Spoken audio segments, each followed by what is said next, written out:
Hey guys, welcome back to New Stuff TV, the untechnical tech channel. I'm your host, Antoine. Which one of these phones is gonna come out on top, Richardson? Because today we're comparing the brand new OnePlus 11 with that Hasselblad camera setup in the back that's looking oh so luxurious, and the reigning pure Android champ, the Google Pixel 7 Pro. Now, I'm doing this video with a lot of confidence. Why do you ask? Well, it's because on my Google Pixel 7 Pro, I've got 73%, which is gonna last quite a bit of time because it's got a solid battery life. But on my OnePlus 11, it's not a Pro, it's a OnePlus 11. It's a Pro phone, but it's not called Pro. It's a OnePlus 11. It's got 14%. And I don't feel any ounce of anxiety like this thing's just gonna black out on me at any time because battery management is where this thing excels. And that's one of the things we're going to be talking about in this video as we compare these two Android beasts together, along with a couple of other things where they kind of match up evenly and one phone blows the other one out of the water in some aspects. So let's just get to it. Now, I know a lot of you really do adore pure Android. Me particularly, I love it because of its smoothness, but nowadays every phone is pretty smooth as long as you're getting a flagship. But the thing I don't like about pure Android is that I feel like it's lacking some things like, you know, some of the lifestyle features that make life easier when you're using the phone.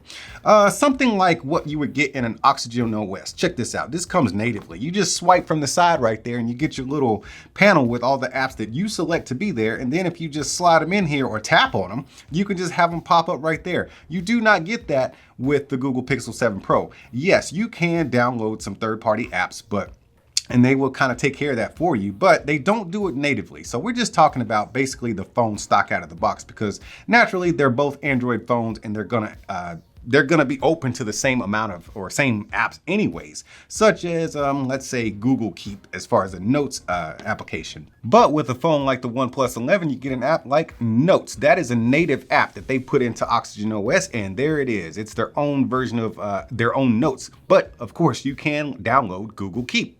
Another thing I'm really not excited about when it comes to pure Android and the Pixel in particular is the fact that they kind of took over my home screen. I can't get rid of some of this stuff, man. As you can see here on the OnePlus 11, I've got my whole screen to manipulate. I've got all the apps I want in folders on the bottom here. And then on the top, I can put this widget all the way up at the top. Now, the sad part about this is, unlike a Samsung phone, you cannot, I can lock my home screen. I forgot. You can do that on this OnePlus 11 right here. You can lock your home screen, and that prevents accidental touches where you're pressing too long and then you slide an app to another screen and, you know, you pick up your phone again. It's like, where'd my app go? Or where'd my widget go? It's on the next screen because you slid it there by accident. I like being able to lock my home screen just for that particular reason right there. But with the Pixel 7 Pro, you cannot lock that home screen. Therefore, if you accidentally press or long press a button or an app or a widget too long, you could accidentally slide that thing to another page or delete it or open it up, whatever you're gonna do by accident because you cannot lock this thing. The last two things I don't like is that the fact I cannot get rid of this Google search bar right here and this Google, what do they call this? At a glance. Yes, you can turn it off.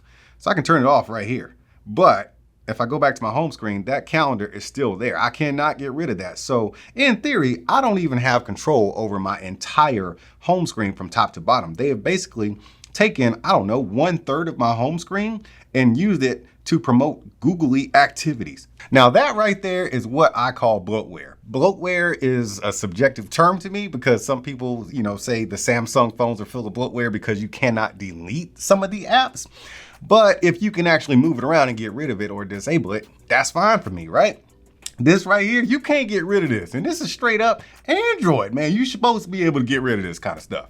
Other than those few things, the interface is relatively the same. OnePlus with Oxygen OS 13 has done a significantly better job at just making things better for Android. Oh man, but I wish they would have done one more thing just to add just that extra punch in the gut to straight up Android, which is app drawer organization. Look at this, man. Look at this hot mess of an app drawer right here. I don't like having all my stuff unorganized. Yes, you can search for any app that you want to within the phone, but why can't I put it in folders inside of the app drawer? That's one thing I like about Samsung's One UI. You can just go into your app drawer and organize it and label all the folders. That way your stuff is nice and neat. This right here drives me nuts. Now, when it comes to performance, both of these phones perform really well. I don't experience any like excessive heat or any kind of lag or anything like that when it comes to performance. I've gamed on both of them, but I'm mostly a cloud gamer anyways. But the games I did play, such as like Need for Speed or Asphalt and stuff like that, they did relatively well. Well, I ain't gonna even say relatively, they did extremely well because they've got the latest and greatest hardware in here. Google with their Tensor chips and Snapdragon 8th generation stuff going on. We got the latest and greatest. So in theory, both of these phones are equally matched when it comes to hardware. We're talking Gorilla Glass on the back and front, you know, we got premium material. So how does one decide on which phone to get? Do you get a pure Android Google Pixel 7 Pro? Which I could call this a pro phone because it is. It has pro guts and it does pro things. Or do you get a OnePlus 11? Man, that is a hard decision. I guess it's gonna come down to a couple of like really big lifestyle things, and that's where I feel like OnePlus really kicks pure Android and Google in the butt. And the first one is battery. Oh man, this battery on this OnePlus. Now in my experimentation, is that even a word? I was about to make it a word, but I'm gonna go ahead and use the real one. In my experimentation, I got down to 15%. And I was able to charge this phone from 15% to 100% inside of 22 minutes. That is crazy. That's because they give you an included 100-watt charger. Google does not do that with their phone. They just give you the cable to plug into an existing charger. If you have one, maybe it's fast, maybe it's not. I don't know. All I know is it's got a solid battery life, but once it gets down low, you just kind of need to find a charger. Whereas OnePlus gives you a 100-watt charger in the box that's gonna light this thing up to 100% inside of 22 minutes. That's just nuts to me, and I love it. And to be honest with you, I'm super spoiled on it because I've kind of just adjusted my life to not really charging my phone until the very last minute. I take 22 minutes and then I'm ready to go again for a full almost day and a half, like a day and a quarter. I could go on this phone like all day. And when I wake up the next morning, I'm still at about 35%. So as far as battery management and battery charging speeds and stuff like that, oh man, OnePlus is killing it in that department. So that's a huge plus for OnePlus. Next up, I want to talk about camera quality for video and still pictures. Everybody's been talking about how great the Google Pixel 7 Pro is. They got the magic eraser, you know, each camera is going to have its own special gimmicks, which are great. You know, a lot of third-party camera apps can handle that kind of stuff, you know, so, but it's nice to have it built in natively in the phone. That way, a novice phone user or novice phone photographer can actually utilize this kind of stuff. I love having it there. We're getting up to 50 megapixels when it comes to shooting still pictures on the Google Pixel 7 Pro, which is great because we need that sharpness in the camera as far as picture quality. It gives nice, sharp images, and they are great quality, and I don't see anything to complain about with them, especially because, yeah, cameras are there on phones. But, you know, like I said in the previous video, it feels like they're not really trying to sell us phones anymore. They're really trying to sell us cameras with phones attached. So I get it. They need to improve on these cameras because that's what people want. We like to share things on the internet, pictures of our food, kids, and things of that nature. So 50 megapixels, I'm here for it all day long. The selfie camera on this thing takes great pictures, as far as like being in decent lighting. You know, of course, low light selfies are always gonna look a little bit crazy, but you know, it's a great camera setup on the front and the back. But to me, in my own personal opinion and experience, the OnePlus 11 just slightly edges out the Google Pixel 7 Pro with this Hasselblad camera setup with its own version of how 50 megapixels is supposed to look. I feel like I'm just getting I don't know, more contrast and more depth in my pictures. Selfie camera is magnificent, but as far as video quality goes, because we're moving on from the 50 megapixels in a still photo.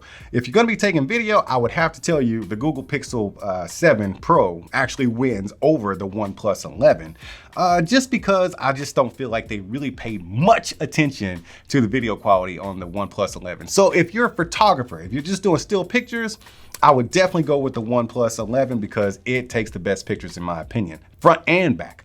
And then if you're actually a videographer, if you like doing like a bunch of, you know, videos of things and you want that camera quality to be as good as possible, that's where you get the Google Pixel 7 Pro as the clear winner on that one in my book. As far as ecosystem, we're still talking about mostly straight up Android. I mean, OnePlus is coming out with a OnePlus Tab, and that's gonna help them build out their ecosystem because they do have some OnePlus apps that, you know, they're going to be working with that tablet with, and it's going to work seamlessly across the board when it comes to a OnePlus phone and a OnePlus tablet.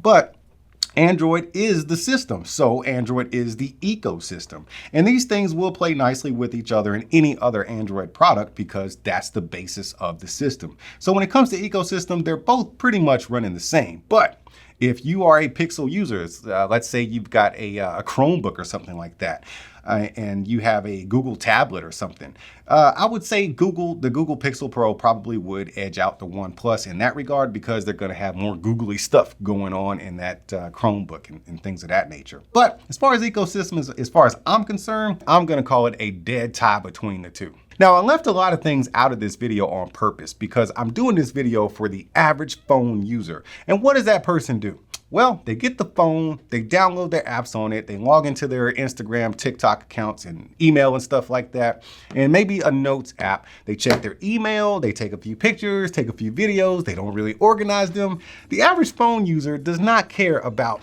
you know, refresh rates on the screen. They just need it to be pretty. Okay, they just need it to be responsive. They need the fingerprint sensor to work. But I'll tell you what the average phone user would really like is good battery life, fast charging, a great camera, and a phone that just simply works. And that's what you get with the OnePlus 11 as well as the Google Pixel 7 Pro. Man, all these numbers killing me. But yeah, man, the average user doesn't really care about all that nitpicky stuff a lot of us YouTubers like to, you know, rant about in our videos, like refresh rates and, you know, stuff like that, Snapdragon processors and stuff. People just don't care about that. What the average user really cares about is value, the picture quality, the video quality, as well as is the screen pretty. Refresh rate, I don't know if people really go deep into that, but it does need to be pretty, and I feel like they are all there and they all refresh fast enough. But we do care about value. And honestly, man, in my opinion, I think you're getting way more value with the OnePlus 11. And it's just here, man. The writing is on the wall. You got a built-in screen protector. It's already on the phone. I've scratched this thing up so bad, I probably should take it off at this point. But I'm pretty hard on my phones, even though I don't use a case. This one has a screen protector on it already. That means I don't have to spend, you know, $11, $12, you know, putting another screen protector on there, whereas I do with the Pixel 7 Pro. I may or may not have a charger for this thing, so I might need to go out and get a charger. You get a 100-watt charger with this one, as well as that super fast charging and fantastic, actually, it's not even fantastic. It is amazing battery life. This phone has the most amazing and longest battery life in phone history. I would like to see somebody come up and challenge this phone right now. Tell me what phone lasts longer than the OnePlus 11. Either way, I'm not an expert in this kind of stuff. I just wanted to make a quick video to show you what I feel the biggest differences are between the Pixel 7 Pro and the OnePlus 11, because they both are Android phones. One of them is pure Android. One of them is pure Android with a little extra salt and pepper on it, and that would be the OnePlus 11. Can't tell you which phone to choose, but you got my opinion. Y'all keep being good to each other, and I'll see you when I see you. So let me get this straight. You like this video so much that you forgot to hit the like button, the subscribe button, and the notification bell. Don't worry about it, man. My feelings ain't hurt. You just keep on doing you, boo-boo. See you when I see you.